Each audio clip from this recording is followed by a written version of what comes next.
As I said last night, the investigation which was done by Ian Roy, our head of integrity, has found that there were only 3 players that knew of this plan, and we're absolutely satisfied of that.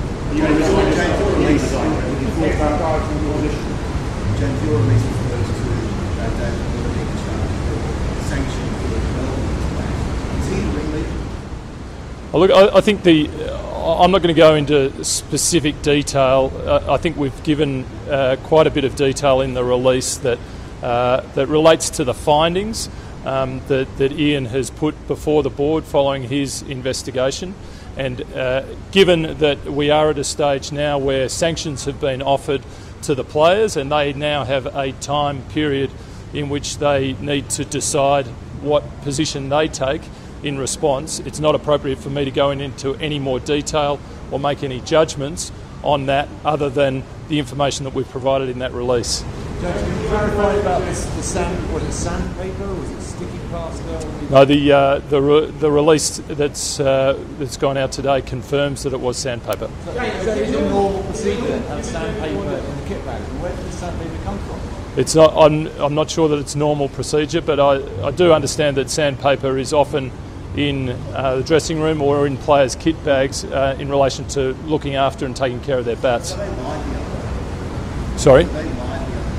Again, the release, I'm not going to go into the detail, but the release that we have provided today goes into specific detail on the reasons why the players have been reported and the basis on which the sanctions have been offered to the players. James?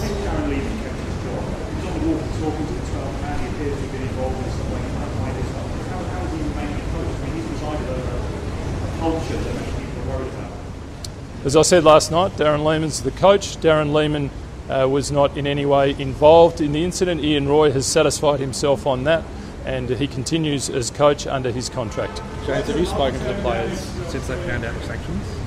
I've spoken to all of the 3 players before they left, yes. What was their response to getting the bans? Oh, look, I think they're very sad and disappointed and remorseful for what has happened. And can you call it cheating now that they've had the sanction? I think under the code it specifically refers to these practices in which we have made the charges and offered the sanctions as cheating. So I think people want to use their own words, but cheating is certainly one of them that is probably appropriate in the circumstances. What is the long-term damage to Australian cricket? Well, I don't think that can be measured terribly easily, but clearly this has caused a huge amount of damage to the game of cricket as a whole, and certainly Australian cricket, and it's compromised the fans' confidence and faith in cricket, and it's really our responsibility, players, administrators, coaches and others, to reinstore that faith and confidence. There are millions and millions of Australians that love the game of cricket, and our job is to continue to inspire young people to love the game.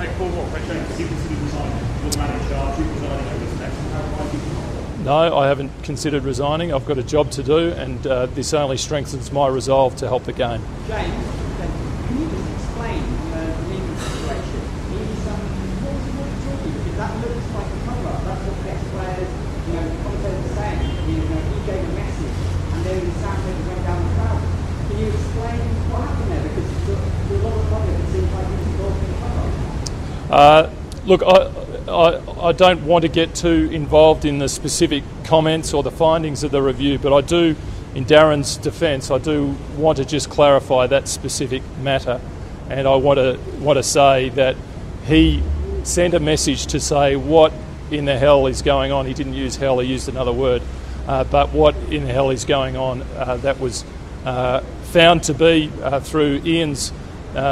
Through Ian's investigation, found to be the fact, and I want to make that point very clearly, that Darren made those comments, and Ian was certainly satisfied that Darren wasn't involved and didn't know anything of the plan. So you've had further investigation now. I'm going to ask the same question I asked last night.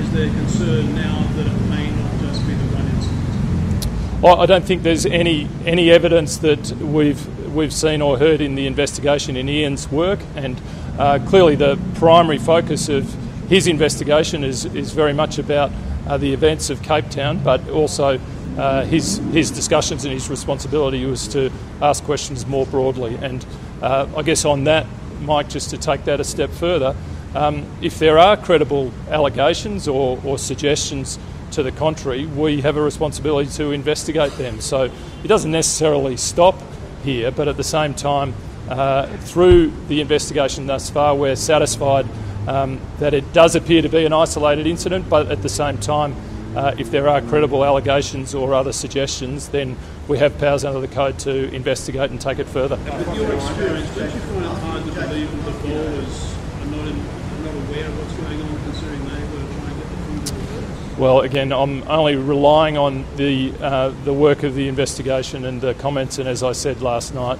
it was found that only 3 players were aware of the plan.